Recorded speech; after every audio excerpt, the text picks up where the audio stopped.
গুলির মুখে বুক চিতিয়ে দাঁড়ানোর একটি দৃশ্য পাল্টে দিল আন্দোলনের গতি, বদলে দিল ইতিহাস। 2024 সালের 16 জুলাই রংপুরে শিক্ষার্থী শহীদ আবু সাঈদের মৃত্যু জুলাই মহাকাব্যের এক অমর অধ্যায়। তাঁর আত্মত্যাগী জুলাই আন্দোলনে এনে দেয় নতুন গতি। আজ জুলাই শহীদ দিবসে তাকে স্মরণ করছে গোটা দেশ। কেমন ছিল 24 জুলাইয়ের 16 তারিখ জানাচ্ছেন মাহি হাসান। কেসারেন শেকড় থেকে শিখরে।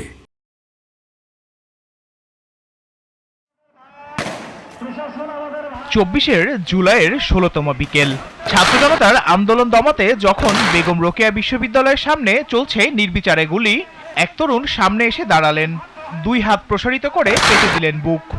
মুহূর্তেই গুলি, তবুও ঠায় দাঁড়িয়ে থাকার চেষ্টা। শেষ পর্যন্ত আর পারলেন না, মাটিতে লুটিয়ে পড়লেন আবু সাঈদ। ওই একটা দৃশ্য ছড়িয়ে পড়ল সারা দেশে, সেই সাথে ছড়িয়ে পড়ল ক্ষোভের আগুন। শোক, ক্ষোভ আর প্রতিবাদে উত্তাল হয়ে উঠল রাজপথ। আবু সাঈদের এমন আত্মত্যাগ আন্দোলনে এনে দেয় অন্য গতি। টেকনাফ থেকে তেতুলিয়া পর্যন্ত ছড়িয়ে পড়ে ছাত্র জনতার আন্দোলন। এই 17 বছরের সংগ্রামের ফলেই কিন্তু আজকে আমরা এই জায়গায় দাঁড়িয়েছি। সুতরাং জুলাই আমার জুলাই, জুলাই আমাদের জুলাই, জুলাই বাংলাদেশের জুলাই। এই জুলাইয়ের প্রশ্ন আপোষ করার কোনো সুযোগ নাই। আবু সাঈদের প্রাণ বিসর্জনের পর কেটে গেছে 2টি বছর, কিন্তু তার সেই বীরত্ব গাথা এখনো তারুণ্যের কাছে এক আবেগ, এক অনুপ্রেরণা।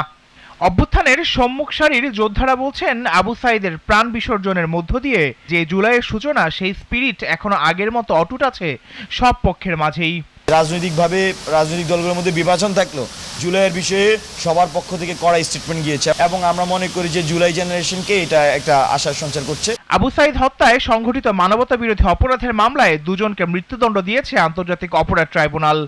তবে আবু সাঈদের পরিবারের দাবি, সব আইনি প্রক্রিয়া শেষ করে দ্রুত রায় কার্যকর করা হোক, আর নিশ্চিত হোক জুলাইয়ের সকল হত্যাকাণ্ডের বিচার। 2 জন মৃত্যুদণ্ড হয়েছে, অতে আমি খুশি নয়। আরো 4-5 জনের মৃত্যুদণ্ড হওয়া উচিত ছিল। যে সমস্তগুলো জড়িত ছিল, অনেক লোক, দোষী লোক বাদ পড়ে গেছে, এই জন্য আমি অসন্তুষ্ট। নতুন সরকারের যে আমার ছেলে শহীদ হাত তারা শহীদ হয়ে গেছে, কাশ্মীরে মেরেছেন, এই বিচার পাশ করতে পর 2 বছর পেরিয়ে গেল, জুলাইয়ের সেই বিকেল এখনো বাংলাদেশের সাম্প্রতিক ইতিহাসের এক স্মরণীয় অধ্যায়।